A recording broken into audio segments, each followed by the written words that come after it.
कविका भाग 1. शांत रहा माझे औषध बन.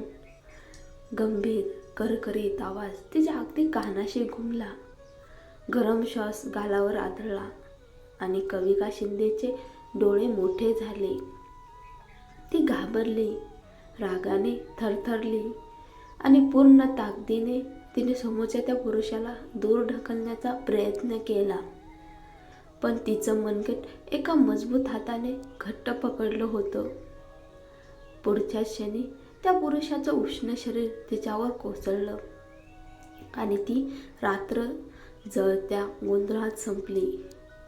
सकाळी पहिले सूर्यकिरण खोलीत उतरलं तेव्हा कविका दचकल्यासारखी जागी झाली. हलकी चादर बाजूला सरकली आणि तिच्या शुभ्र त्वचेवर लालसर खुणा उघड झाल्या. नाकातून श्वास अडखळला, डोळे खाली गेले. गोंधळलेल्या चादरी, जमिनीवर उखरलेले कपडे आणि काल रात्रीच्या क्षणाचे धुसर तुकडे. हृदयात थंड धार उतरली. ती फक्त काल रात्री तिच्या वडिलांच्या आदेशाने गिरीश सरदेसाईंना कॉन्ट्रॅक्ट द्यायला आली होती. पण हॉटेलच्या दरवाजाजवळ पोहोचताच कोणीतरी तिला आत खेचलं आणि पुढचा अंधार. कविकाने त्या पुरुषाकडे पाहिलाही नाही. ती थरथरत कपडे उचलली आणि ताबडतोब खोलीतून निघून गेली. त्याच वेळी हॉटेलच्या छतावर एक खासगी हेलिकॉप्टर खाली उतरलं. त्यातून काळे कोट, काळे चष्मे घातलेले 12 पुरुष उतरले. जलद पावलांनी ते थेट त्या खोलीकडे गेले. दार उघडताच मजल्यापर्यंतची काच असलेल्या खिडकीजवळ चांदीचा मुखवटा घातलेला पुरुष उभा दिसला. त्याची पाठ ताठ, थंड पण जखमी. तो म्हणजे फाल्गुन मोरे. सर, आम्हाला काही धागेदोरे मिळाले असं म्हणत प्रमुखाने त्याला एक जुना कृष्णधोल फोटो दिला. फाल्गुनचे डोळे क्षणात कडक झाले. फोटोत असलेला जेटचा तुकडा ज्यावर हलकसं स्वस्तिक कोरलेलं होतं, तोच तो. त्याच्या आईच्या रहस्यमय मृत्यूचं सत्य उघड करण्याची एकमेव किल्ली. त्याने रात्रीच परदेशातून उड्डाण घेतलं होतं. नकळत तो एका सापळ्यात अडकला होता. त्याची नजर एक क्षणासाठी मऊ झाली. काल रात्रीच्या त्या मुलीकडे आठवून. ती मुलगी, तिचा शोध लावा. माझं लॉकेट तिच्याकडेच असणार. कविका शिंदे घराकडे परतीच्या टॅक्सीत बसली. कविका केस लावत होती. तेवढ्यात तिने आरशात पाहिलं. तिने औषधाने मुद्दाम तयार केले कुरूप जन्मखून रातोरात गायब झालं होतं. ती घाबरून गेली. परत औषध लावून तिने ते झाकलं. शिंदेंचं घर. अर्ध्या तासात ती घरी पोहोचली. दार उघडताच धाड. कमलाकर शिंदेचा हात तिच्या गालावर आपटला. नालायक, तू केलेल्या कृत्यामुळे माझं आयुष्य उद्ध्वस्त झालं. कविका जमिनीवर कोसळली. तिच्या पिशवीतून काळं लॉकेट खाली पडल्याचं तिला दिसलंच नाही.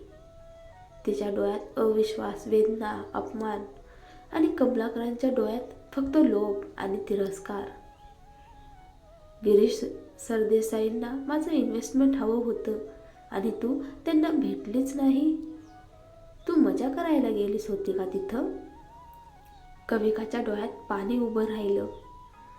बाबा, काल रात्री माझ्यासोबत काय झालं हे तुम्हाला माहीत आहे का?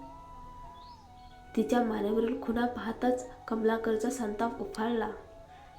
नालायक, माहिती असतं तर मी तुलाच बेहोश करून गिरीश सरदेसाईंच्या खोलीत फेकून आलो असतो. तुझ्यामुळे माझा करार बुडाला. त्याचा थंड हिशोबी आवाज कविकाला अंगावर काटा आणणारा होता. तू मला तिथे पाठवलंस म्हणजे तेच करण्यासाठी. कमलाकर हसला, थंड, निर्दयी. तुझ्यात दुसरं कोणतं मूल्य आहे? शिंदे कुटुंब आदितीचं आहे, तू नाही. कविकाच्या अंगात थंडी पसरली. काय हवंय तुम्हाला माझ्याकडून? ती गुरगुरत म्हणाली. कमलाकर जवळ आला. कुजबुजला. मोरे कुटुंबाचे लोक येत आहेत. तू फाल्गुन मोरेशी लग्न करणार आहेस. काय? मी? कविका किंचाळली. फाल्गुन चिरडलेला चेहरा, भयानक स्वभाव, हिंस्र राग, ज्याने एका मुलीचं संपूर्ण कुटुंब एका रात्रीत गायब केलं होतं. मी त्याच्याशी लग्न करणार नाही. आदितीचं त्याच्याशी लग्न ठरलं होतं. कमलाकरने तिला परत थप्पड मारली.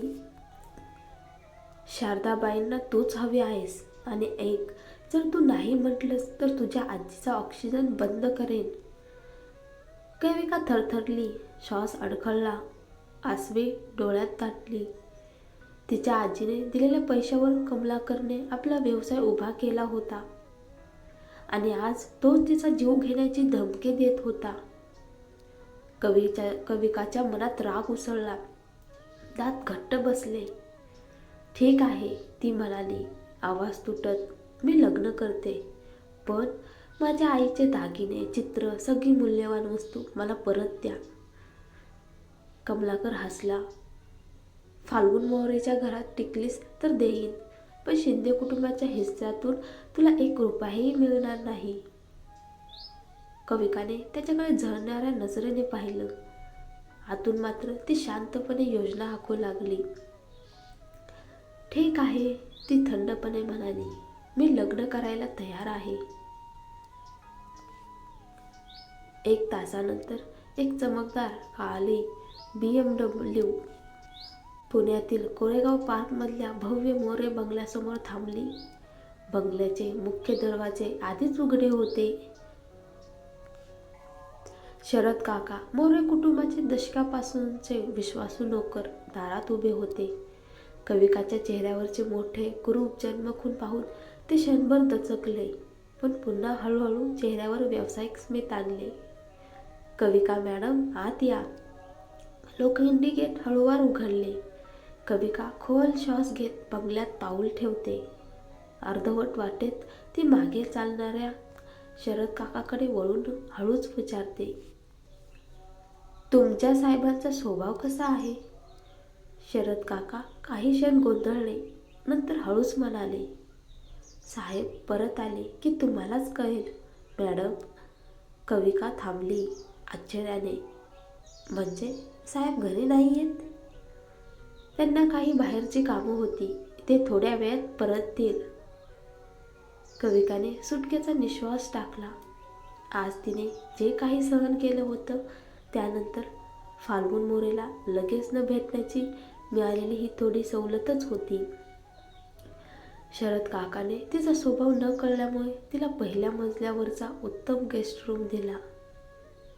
जरी तो गेस्ट रूम होता तरी कविका आजपर्यंत ज्या जागेत राहत होती त्यापेक्षा खूपच आलिशान होतं. कविकाने आपली कपड्याची बॅग उघडून सामान कपाटात ठेवले.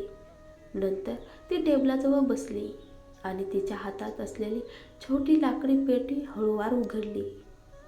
त्या पेटीत एक सुंदर पारदर्शक जडाऊ पाचूचा लॉकेट ठेवलेला होता.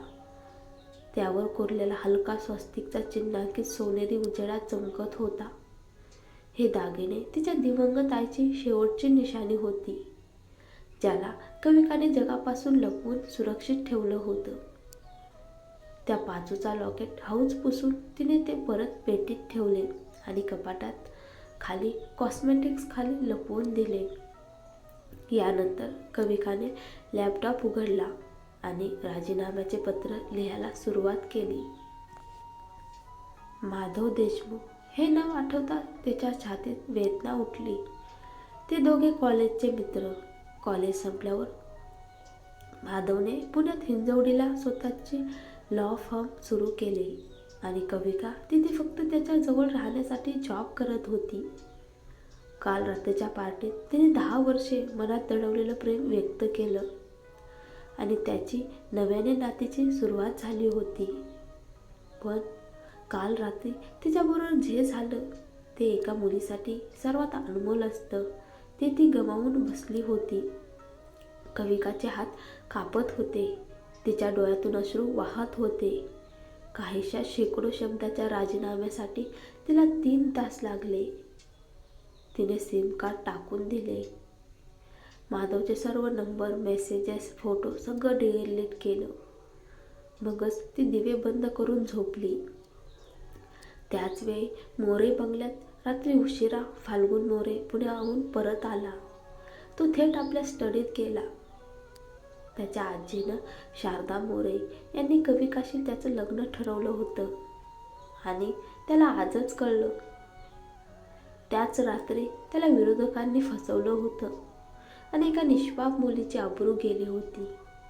फाल्गुननं त्या मुलीला वचन दिलं होतं, मी तुझ्याशी लग्न करेन. म्हणून त्याच्या मनात एकच विचार, कविकाने बुद्धीने वागले तर तीच आपोआप निघून जाईल. दरवाजावर टकटक झाली. या, फाल्गुन म्हणाला. शरद काका आत आले. साहेब, काहीतरी खाऊन झोपा, खूप थकलात दिसता. फाल्गुनने सेल टाय हातात घेत म्हणाला, मला भूक नाही, तुम्ही झोपा. त्याच्या मेंदूत एका मुलीची प्रतिमा वारंवार येत होती. लांब काळे केस आणि डोळ्याच्या कोपऱ्यातलं मोहक सौंदर्य चिन्ह. शरद काकांनी संकोचत विचारलं, साहेब, शारदाबाईंनी आणलेली जी शिंद्यांची मुलगी आहे ती पहिल्या मजल्यावरील डाव्या गेस्ट रूममध्ये आहे, भेटायला जाल का? फाल्गुनच्या कपाळावर आढ्या. आजीनं निवडलेली सुनेची उमेदवार. हे प्रकरण फारच तापदायक होतं. उद्या पाहू, मी कामात आहे, तो म्हणाला. पुढच्या सकाळी कविका पक्ष्यांच्या किलबिलाटाने जागी झाली. तिने साधे कपडे घातले आणि खाली आली. हॉलमध्ये नोकरदात्या साफसफाई करत होत्या. शरद काकांनी हसत विचारलं, कविका मॅडम, झोप चांगली झाली ना? कविकानं मान हलवली. इतकी साफसफाई? कोणीतरी महत्वाचा पाहुणा येतोय का? तिला तिच्या काकांनी नेहमी एट करून ठेवले असे. आजही तशाच तयारी पाहून ती घाबरली. शरद काका म्हणाले, अहो नाही, फक्त साहेब परत आले.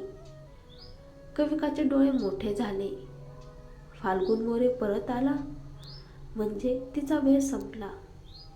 ती अजून विचार करत असतानाच एक उंच भव्य व्यक्तिमत्व हळूच हॉलमध्ये शिरलं. फाल्गुन मोरे, चेहऱ्यावर अर्धा मास्क, आकर्षक पण धोकादायक शांतता. त्याची नजर चुकून जिरवून उभ्या असलेल्या कविकेकडे गेली. तिचे लांब काळे केस, तिचा नाजूक देह, ती बेज ड्रेसमध्ये देवदूतासारखी दिसत होती. फाल्गुनचा हात घट्ट झाला. हे रूप, हे केस, काल हॉटेलात भेटलेल्या त्या मुलीसारखेच.